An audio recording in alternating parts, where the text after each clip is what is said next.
Some people will say, do what you love and the money will come. Other people say, well, you need to pick something that is going to be profitable, and if you make enough money, you'll grow to love it.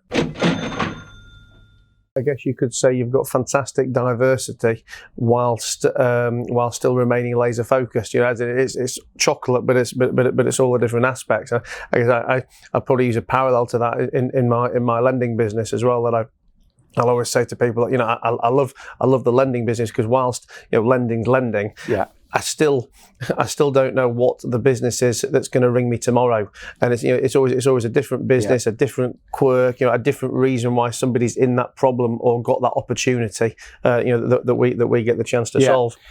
Yeah, it's a very rare thing for me to find people who understand that sort of laser focus, but also the permission that it allows to have diverse strands underneath it. It all unites to create an ever more powerful laser-focused brand, but it obviously has strands and roots underneath it, and very few people understand that. So, thank you. It's been great therapy for me talking to you. That's what I'm here for. Tell me, you said something a minute ago as well about your father's advice, and I did read this when I was doing a bit of research this morning, that your father advised you not to chase the money, but to chase something you love, and the money will come. It's obviously.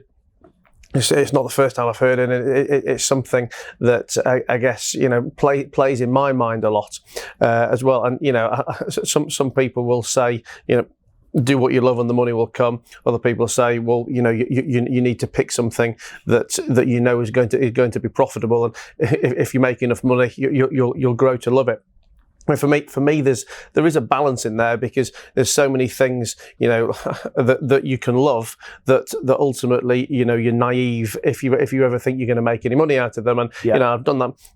I have businesses that I'm involved in that I love them, but they don't make any money. And some of those I've probably done maybe naively. Others I do for synergistic benefits. But I think it's maybe a bit glib or an over exaggeration to say, do what you love and the money will come. There's got to be some ultimate commercial focus in there. I mean, what's your view on that? Yeah, no, I think human beings are complex, right? And there's many ways of getting to a happy and fulfilled life. Some people work to live, and they love what they do in their outside life. They love I don't know, homeschooling their children, or building a great family life, and the job is the job, and I totally respect that.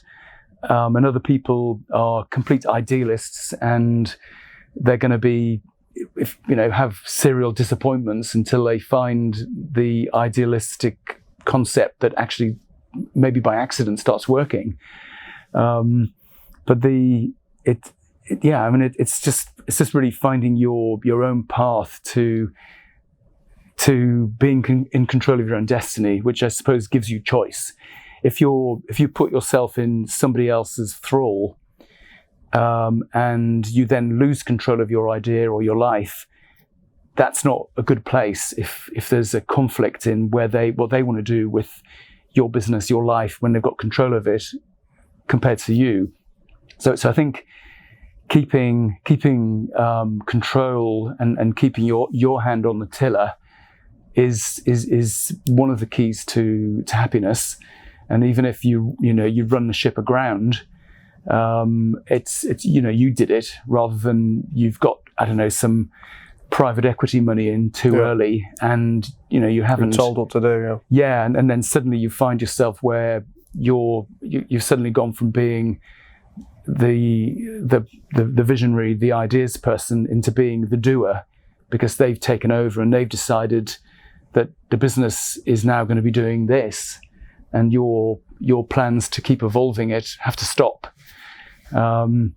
So we've had obviously multiple approaches in our history from private equity companies, and they're very bright people, and they can really get the most out of a business, but they don't tend to want to see it evolve. They want to optimize it in a moment, and that moment might be 3 years, which is not very long time span when when it's a life play. You're building something that, as an entrepreneur, it's a chocolate legacy. Yeah, you want to build something that you're in control of when you stop doing it. I mean, my dad's in his 80s and he's still very excited about business and loves what he does, and nobody's telling him to stop. He'll make that decision.